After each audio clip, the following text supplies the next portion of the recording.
नमस्कार भक्तों, आज के इस वीडियो में हम पढ़ने वाले हैं रामचरितमानस का पार्ट 9। वीडियो पूरी देखने के बाद कमेंट बॉक्स में जय श्री राम जरूर लिखना। तो चलिए शुरू करते हैं। इस प्रकार अपने गुण दोषों को कहकर और सबको फिर सिर नवाकर मैं श्री रघुनाथ जी का निर्मल यश वर्णन करता हूँ, जिसके सुनने से कलयुग के पाप नष्ट हो जाते हैं। मुनि याज्ञवल्क्य जी ने जो सुहावनी कथा मुनि श्रेष्ठ भारद्वाज जी को सुनाई थी, उसी संवाद को मैं बखान कर कहूँगा। सब सज्जन सुख का अनुभव करते हुए उसे सुने। शिव जी ने पहले इस सुहावने चरित्र को रचा, फिर कृपा करके पार्वती जी को सुनाया। वहीं चरित्र शिव जी ने काकभुसुंडी जी को राम भक्त और अधिकारी पहचान कर दिया। उन काकभुसुंडी जी ने फिर याज्ञवल्क्य जी ने पाया और उन्होंने फिर उसे भारद्वाज जी को गाकर सुनाया। वे दोनों वक्ता और श्रोता समान सील वाले और समदर्शी हैं और श्री हरि की लीला को जानते हैं। वे अपने ज्ञान से तीनों कालों की बातों को हथेली पर रखे हुए आंवले के समान जानते हैं। और भी जो सुजान हरि भक्त हैं, वे इस चरित्र को नाना प्रकार से कहते, सुनते और समझते हैं। फिर वही कथा मैंने वाराह क्षेत्र में अपने गुरुजी से सुनी, परंतु उस समय मैं लड़कपन के कारण बहुत बेसमझ था। इससे उसको उस प्रकार समझा नहीं, अच्छी तरह से नहीं समझा। श्री राम जी की गूढ़ कथा के वक्ता और श्रोता दोनों ज्ञान के खजाने होते। मैं कलयुग के पापों से ग्रसा हुआ महामूढ़ जड़ जीव भला उनको कैसे समझ सकता था। तो भी गुरु जी ने जब बार बार कथा कही तब बुद्धि के अनुसार कुछ समझ में आई, वहीं अब मेरे द्वारा भाषा में रची जाएगी, जिससे मेरे मन को संतोष हो। जैसा कुछ मुझ में बुद्धि और विवेक का बल है, मैं हृदय में हरि की प्रेरणा से उसी के अनुसार कहूँगा। मैं अपने संदेह, अज्ञान और भ्रम को हरने वाली कथा रचता हूँ, जो संसार रूपी नदी को पार करने के लिए नाव है।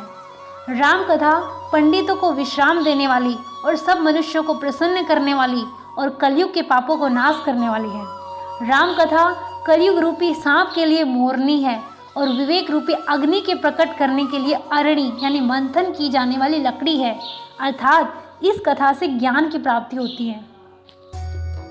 राम कथा कलयुग में सब मनोरथों को पूर्ण करने वाली कामधेनु गऊ है और सज्जनों के लिए सुंदर संजीवनी जड़ी है। पृथ्वी पर यही अमृत की नदी है, जन्म मरण रूपी भय का नाश करने वाली और भ्रम रूपी मेंढकों को खाने के लिए सर्पिणी है। ये राम कथा असुरों की सेना के समान नरकों का नाश करने वाली और साधु रूप देवताओं के कुल का हित करने वाली पार्वती है। यह संत समाज रूपी क्षीर समुद्र के लिए लक्ष्मी जी के समान है और संपूर्ण विश्व का भार उठाने में अचल पृथ्वी के समान है। यमदूतों के मुख पर कालिख लगाने के लिए यह जगत यमुना जी के समान है और जीवों को मुक्ति देने के लिए मानो काशी ही है। यह श्री राम जी को पवित्र तुलसी के समान प्रिय है और तुलसीदास के लिए तुलसी यानी कि तुलसीदास जी की माता के समान हृदय से हित करने वाली है। यह राम कथा शिव जी को नर्मदा जी के समान प्यारी है। यह सब सिद्धियों की तथा सुख संपत्ति की राशि है। सद्गुण रूपी देवताओं के उत्पन्न और पालन पोषण करने के लिए माता अदिति के समान है। श्री रघुनाथ जी की भक्ति और प्रेम की परम सीमा सी है।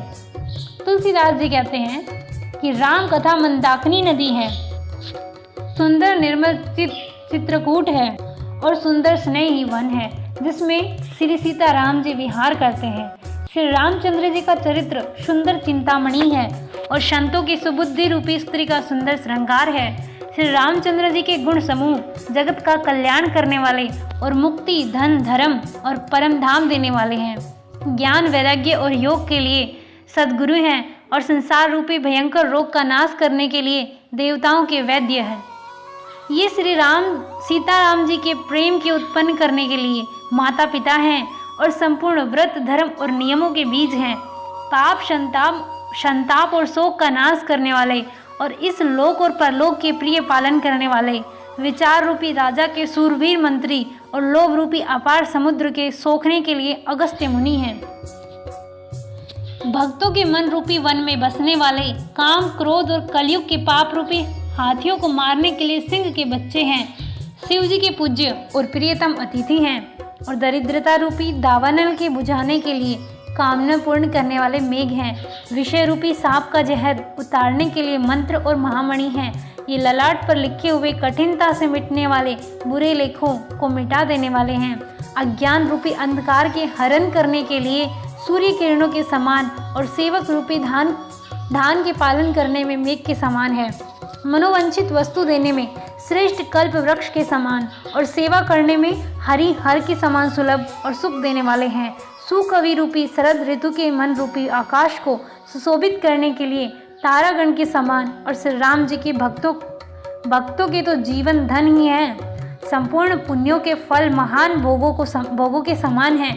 जगत का छल रहित यानी कि यथार्थ हित करने में साधु संतों के समान है। सेवकों के मन रूपी मानसरोवर के लिए हंस के समान और पवित्र करने में गंगा जी की तरगंगा मालाओं का समान है। श्री राम जी के गुणों के समूह कुमार कुचाल और कलयुग के कपट दंभ और पाखंड के जलाने के लिए वैसे ही हैं जैसे ईंधन के लिए प्रचंड अग्नि। रामचरित्र पूर्णिमा की चंद्रमा की किरणों के समान सभी को सुख देने वाले हैं, परंतु सज्जन रूपी कुमुदनी और चकोर के चित्त के लिए तो विशेष हितकारी और महान लाभदायक हैं। भक्तों, अगर आपको मेरा ये वीडियो अच्छा लगे तो इसे लाइक करें और मेरे चैनल संस्कार भक्ति को सब्सक्राइब करें और बेल आइकन को ज़रूर प्रेस करें ताकि आने वाले वीडियो के अपडेट्स आपको मिलते रहें। राधे राधे, जय श्री कृष्ण।